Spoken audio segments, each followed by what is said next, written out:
A única coisa que desejo hoje é desfrutar da minha própria personalidade, ou seja, ser independente como um homem e não ter ninguém a quem obedecer.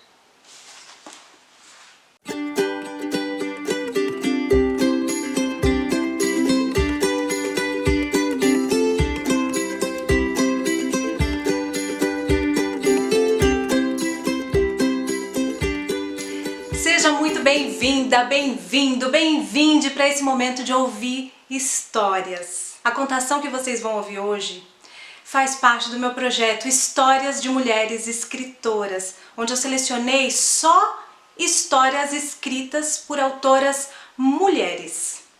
Foi dando uma olhadinha aqui, ó, na minha estante de livros que eu notei que ao longo desse tempo todo eu conheci mais histórias escritas por autores homens do que autoras mulheres. E aí eu fiquei pensando onde é que estavam as autoras, escritoras, mulheres e por que elas não estavam aqui. Por isso, hoje vocês vão conhecer uma dessas histórias. Teresa de la Parra, uma autora venezuelana que escreveu esse livro aqui, ó, chamado Ifigênia, em 1924. Essa história foi um verdadeiro escândalo quando ela foi escrita, porque naquela época, primeiro que as mulheres não eram reconhecidas como grandes autoras, então, imagina, olha o tamanho desse livro. Olha o tamanho dessa história. A Teresa, quando escreveu essa história, ela também falava de uma coisa que incomodava muita gente, que é: por que as mulheres precisam se casar? Em 1924, uma pergunta como essa? Ousada, não? Essa é a história de uma adolescente que começou a escrever porque estava entediada. Imagina o tamanho do tédio, né, minha gente? Já mostrei o tamanho aqui do livro para vocês. Mas não é a história da Teresa. É a história de uma personagem que a Teresa de la Parra criou, chamada Maria Eugênia. Maria Eugênia começa essa história escrevendo uma carta para sua amiga dizendo: eu não aguento mais, eu não aguento, você não imagina o quanto eu estou entediada de ficar aqui dentro da casa da minha avó. Vocês vão entender exatamente por que ela está na casa da avó dela. Vamos voltar à história? É isso que ela começa escrevendo na carta, ela vai contando como é que ela chegou na casa da avó dela. E a história é a seguinte: a Maria Eugênia foi uma menina que perdeu a mãe muito cedo. Então ela foi morar aos 6 anos na França junto com o pai dela. Só que ela também perdeu o pai dela na adolescência, então ela se viu sozinha lá na França. Um dia, lá na França, ela recebe uma carta da avó dela pedindo para que ela pudesse voltar para Caracas para poder ficar com a família, morar com a avó. Então a Maria Eugênia resolveu organizar a viagem dela de volta para Caracas. Ela organizou tudo, mas ela tinha que passar por Paris. Imagina Paris dos anos 20, Belle Époque. Imagina as vitrines que tinham lá. E aí, muito ingenuamente, Maria Eugênia gastou praticamente todo o dinheiro que ela tinha comprando roupas maravilhosas. Mas não era só roupa que tinha deixado ela tão encantada com a cidade.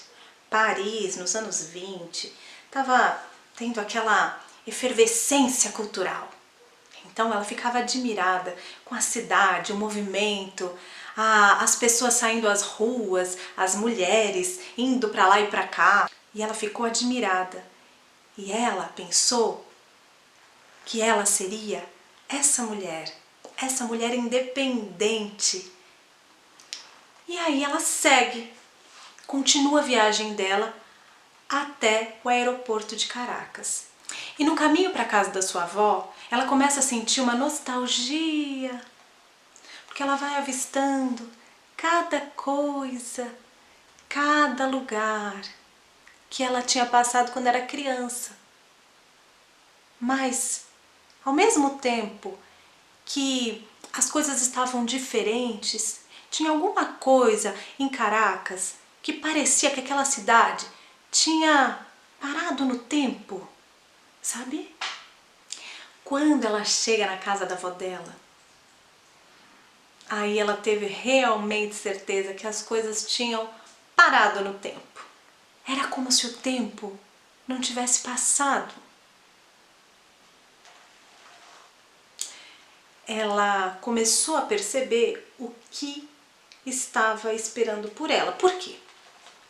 Lembra que eu disse que a Maria Eugênia tinha achado que ela ia ser uma mulher independente? Afinal de contas, ela tinha ficado sem pai e sem mãe, mas ela imaginou que por causa disso ela ia ter o dinheiro da herança do pai dela e que ela poderia construir a sua vida como ela bem entendesse.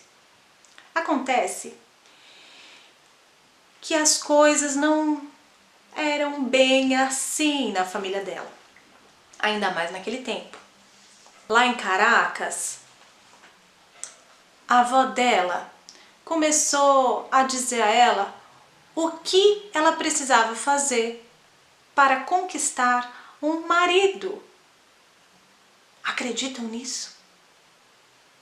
Ninguém queria saber o que ela queria fazer da vida, se ela queria trabalhar com isso ou com aquilo, nada.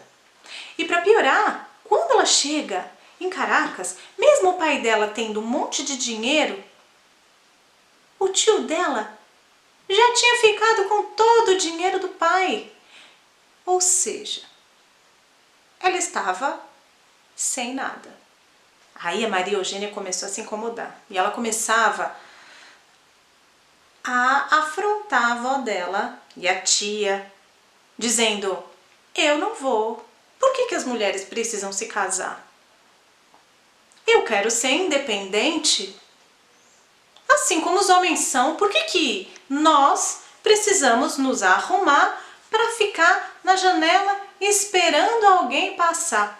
E naquela época, em Caracas, as mulheres iam até a janela para ficar sendo vistas pelos homens. Elas não podiam nem escolher o homem que elas achavam mais interessante para se casar. Pelo contrário, era como se as moças próprias fossem a vitrine. E os homens iam passando e dissessem: olha, gostei daquela ali. E aí, nem falar com elas, eles falavam, iam direto para a família para dizer: olha, eu gostei dessa moça, quero casar com ela. E aí a família organizava o negócio, o dote, e tudo era feito, o casamento era marcado. Vocês imaginam a revolta da Maria Eugênia? Era sempre a mesma coisa, bordar, costurar. Não é que a Maria Eugênia não gostasse de costurar, sabe? Acontece que ela queria sair, ela queria poder fazer outras coisas. E a avó dela dizia que mulher precisava ficar dentro de casa bordando e costurando um belo vestido para ir até a janela e ficar esperando algum moço escolhê-la para casar. Então Maria Eugênia começou a ficar cada vez mais ousada. Ela era muito curiosa, sabe? E também muito faladeira. Começava a dizer várias coisas que ela tinha lido nos livros e coisas que ela dizia que era ultrapassado. Então ela dizia assim: por que as mulheres precisam se casar? Por que a gente precisa ficar na janela esperando um moço passar? Por que as mulheres não podem trabalhar? Por que as mulheres não podem ser independentes? E havia até outras coisas que ela falava para a avó dela. Por exemplo, por que a gente precisa usar roupa? É uma bobagem essa coisa de se vestir toda desse jeito. A gente podia andar por aí só de chapéu, por exemplo. A avó dela ficava horrorizada, a tia dela escandalizada. menina, que ideia é essa da sua cabeça? E a Maria Eugênia ria de fazer as duas imaginarem outros mundos possíveis enquanto bordavam e costuravam.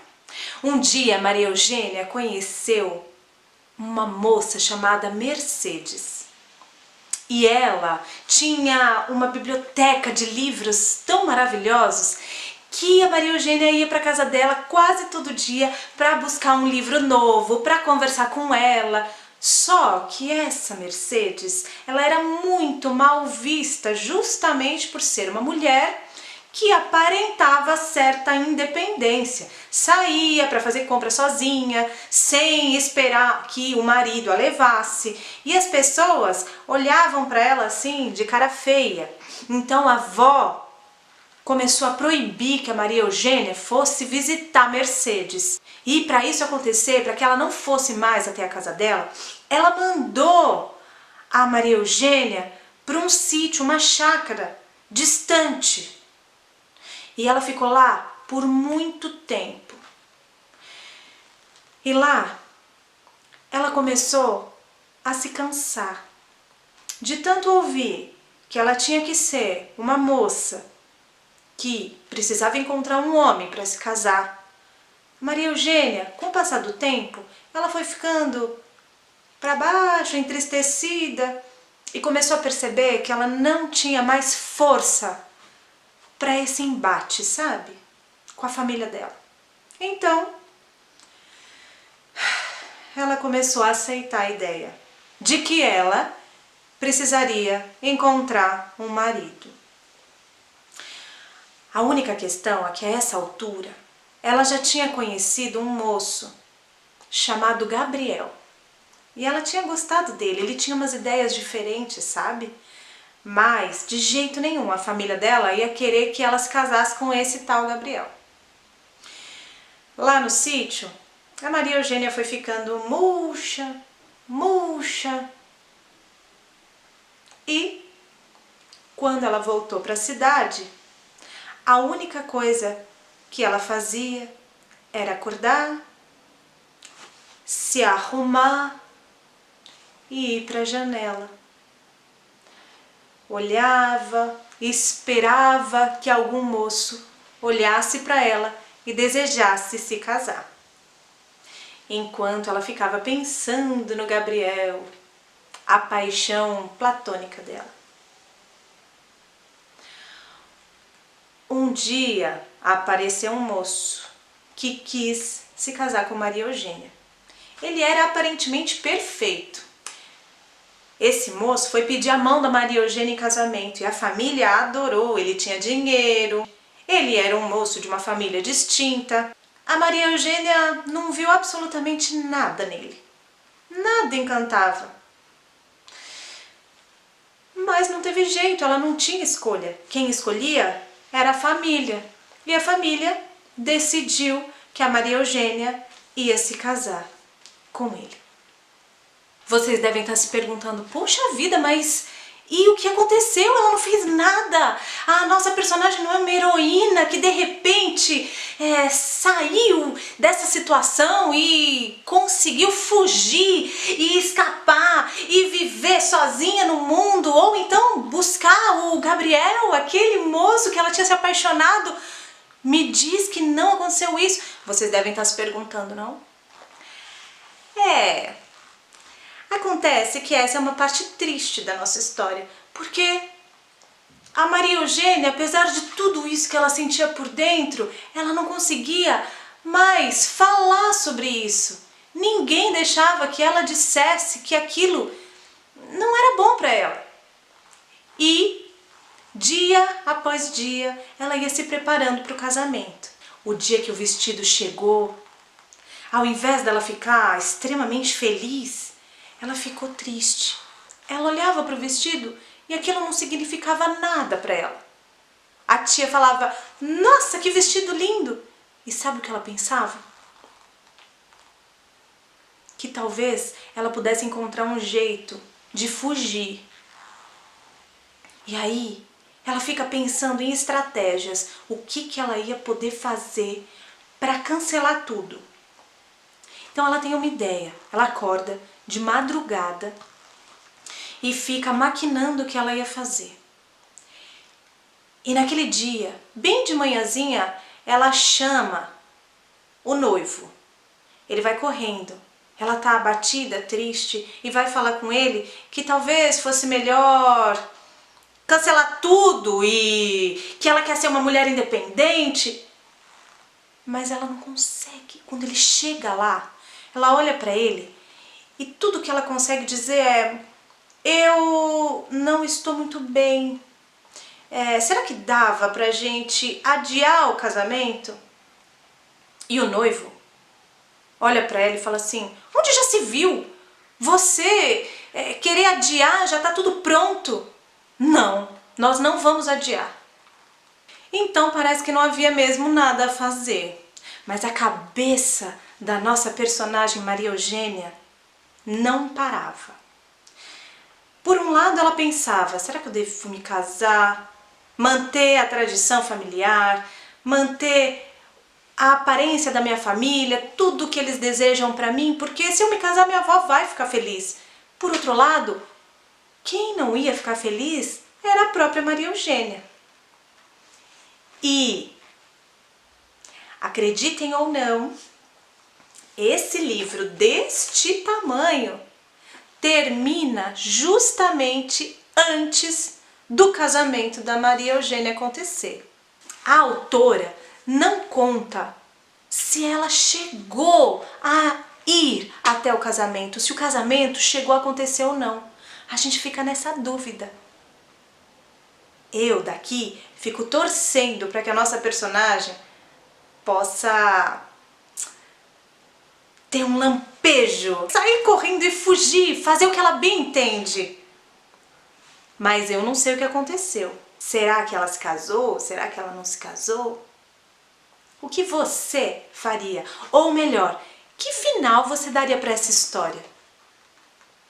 Bom, gente, eu não disse a vocês que essa história era uma história ousada para o início do século XX? Pois então, essa é a história desse livro que se chama Ifigênia. E se você é uma pessoa muito atenta e está se perguntando por que esse livro se chama Ifigênia, se o nome da personagem é Maria Eugênia e o nome da autora é Teresa de La Parra, o que tem a ver esse nome Ifigênia? Ifigênia é uma referência à história grega do auto-sacrifício feminino, que é a história da personagem Ifigênia que foi entregue a um sacrifício pelo próprio pai. Mas essa é uma outra história e quem quiser conhecer e pesquisar pode ver que tem muita coisa lá na história da Ifigênia que aparece aqui como sensação de sacrifício da Maria Eugênia. Bom, eu espero que vocês tenham gostado dessa história Ifigênia de Teresa de La Parra e que vocês se animem, quem sabe queiram ler essa história toda escrita pela Teresa lá no início do século XX. Que tal ler e conhecer mais histórias de mulheres escritoras? Existem muitas, gente, muitas, mas algumas foram invisibilizadas, algumas não chegaram até a gente. Não é verdade que as mulheres não gostavam de escrever ou que não tinham talento para isso, certo? Então, vejo vocês na nossa próxima história. Um beijo enorme, até lá!